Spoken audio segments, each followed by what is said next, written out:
Vivekananda is viral. 1 hour 57 minutes run టైమ్‌తో present ఆహాలో stream అవుతుంది. 2024 జాన్వరిలో 'వివేకానందన్ వైరల్‌లను' అనే పేరుతో మలయాళంలో వచ్చిన సినిమాని, ఇక ఏదో ఒక సినిమా వీకెండ్‌కి రిలీజ్ చేయాలి కదా అని ఫ్రీగా వచ్చినట్టుంది ఆహాకి. డబ్బింగ్ తెలుగులో చెప్పించేసి వదిలేశారు మనకి. ఇక చూసాక నాకైతే సినిమాలో ఒక ఆడదాని శరీరం మీద ఆమెకు మాత్రమే హక్కు అనే మెసేజ్ ఉంది. నేను కాదని చెప్పట్లేదు.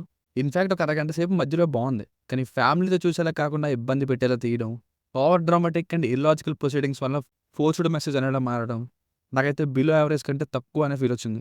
మలయాళంలో అయితే భయంకరమైన డిజాస్టర్ ఈ మూవీ. ఇక ఫ్యామిలీతో అస్సలు చూడడం. ఇందులో సినిమా స్టార్టింగ్ సీనే షైనింగ్ స్టార్ షైన్ టామ్ చాకో గారితో చేసే సీన్స్ చాలా ఇబ్బందికరంగా ఉంటాయి. థియేటర్‌లో ఫ్యామిలీతో చూసినోళ్ళు బలైపోయి అంటారు. బేసిక్ స్టోరీ లైన్ ఏంటంటే విపరీతమైన అమ్మాయిలు పిచ్చున్న హీరో భార్య ఉండి కూడా అఫైర్స్ నడుపుతాడు. వాళ్ళకి కూడా చిత్రహింస చేస్తాడు ఫిజికల్‌గా.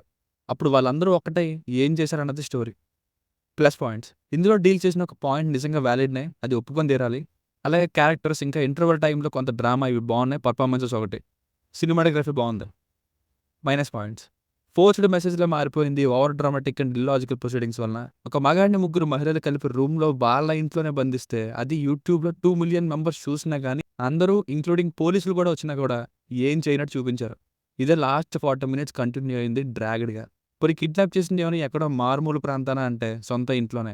ఒక డైలాగ్ మాత్రమే చెప్పే అమ్మాయి హీరోయిన్ లుక్స్ లేకపోయినా హీరోయిన్‌గా అవ్వాలన్నట్టు చూపించడం. వైఫ్ ఉందని తెలిసినా కూడా లివ్ ఇన్‌లోకి వెళ్ళడం. ఇవి అసలు యాక్సెప్టబుల్‌గా లేవు. ఇవన్నీ ఎలా ఉంటాయంటే మెసేజ్ ఇవ్వడం కోసమే ఎలా పడితే అలా అన్నట్టు. స్టార్టింగ్‌లో ఇంట్రడక్షన్‌కి చాలా టైం తీసుకున్నారు. స్టోరీ స్టార్ట్ అయ్యేది కూడా చాలా లేట్‌గా.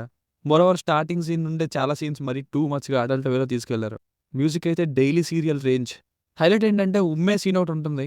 అది ఫ్రంట్ వ్యూలో మొబైల్‌లో రికార్డ్ అయితే పోలీసులకేమో అన్ని యాంగిల్స్ నుండి రికార్డ్ అయినట్టు చూపించడం. సో ఫైనల్‌గా మూవీ వర్డిక్ట్ ఏంటంటే నాకైతే స్ట్రిక్ట్‌లీ ఫర్ మెసేజ్ అని చెప్పాలి.